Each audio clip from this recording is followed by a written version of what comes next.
Ivadika eo amin'ny taranja baolina lavalava isika manomboka eto ka hanentsika manomboka izany dia ny tournoi tanjaka. Tournoi tanjaka dia fifaninanana andraisan'ireo ekipa valo tsy tafiditra tao anatin'ny Gold Top 8 tamin'ny taona 2024 iny zany dia nikarakara fifaninanana zareo avy eo amin'ny section Atsimondrano sy Avaradrano nampilalao ireto ekipa ao anatin'ny top 14 ireto izay isan'ny tafiditra indrindra amin'ny fiomanan'izy ireo amin'ny top lalaovana 2024 moa izao fifaninanana izao. Eo ihany koa ny famitana zareo avy ao amin'ny section ny fandaharam-potoanan'izy ireo.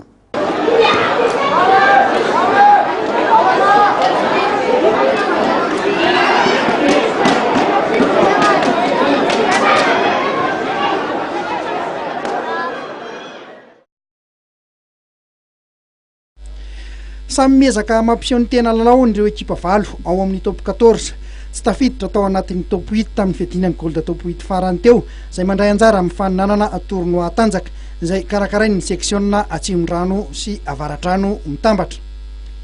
Mokafoy 12 nandresen'ny GSTA Anambondrona manao akanjo maitso amin'ny sary, andry zareo Avetsikopa manao akanjo mavo tamin'ny lalao voalohany omaly asabotsy io. Tamin'ny ankapobeny dia niady tanteraka ny lalaon'ny Rotota saingy nitongolona tany amin'ny Ambondrona ny vitana ka izy ireo no nivoaka mpandresy. Samy nampijoro ireo mpilalaony anatevin-daharana ity ekipany avy ny Rotota amin'ny top lalaovana 2022.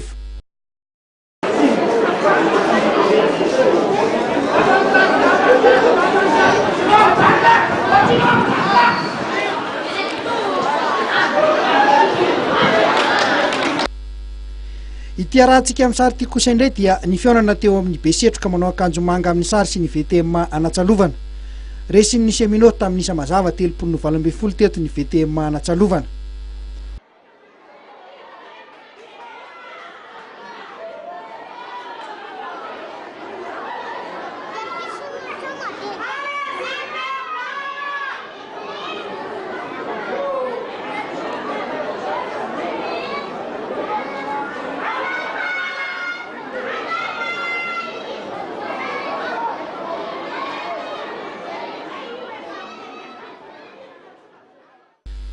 Teo amin'ny fidirana voalohany dia nanjakandry zareo Besetroka tanteraka ny lalao. Saika niary tena hatrany fotsiny ny VTM Antsalovana teo amin'ny fidirana voalohany. Teo amin'ny fidirana faharoa vao niezaka nanamafy ny fanafiany ny Antsalovana ka dia natafiditra baolina maromaro ihany koa. Mbola maro ny lesoka mila harenina ho an'ny VTM Antsalovana mialohan'ny niatrehana ny faninanana ny top 14 amin'ity taona 2024 ity. Torak'izay koa ny Besetroka na dia nivoaka mpandresy aza. Mafy ny fifandonana tamin'ity faninanana ity ka dia mpilalao telo avy ao amin'ny Semino no nomeny ny mpitsara akaratra mena.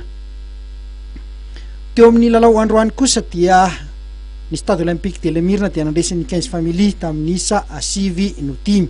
Namarana ny fandaharan-dalaony kosa ny section Avaradrano tamin'ity androany ity izay niaraka tamin'ity tournoi tanjaka ity. Mitondra fanazavana mikasika indrindra izay Andriamatora Dimla René filohan'ny section Avaradrano. Valava ya marina le fitopilalaovana to satria nandalo lasa tsy tapitapina le finale satria nandeha finale ny Elite 2 nandeha finale ny deuxième division.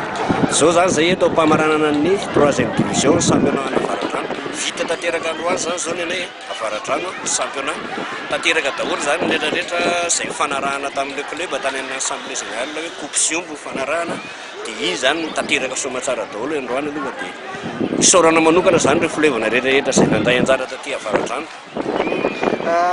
Tsy maintsy hirosona ny fividianana zany amin'ny tontolo ity mbola hirotsaka ve ianao?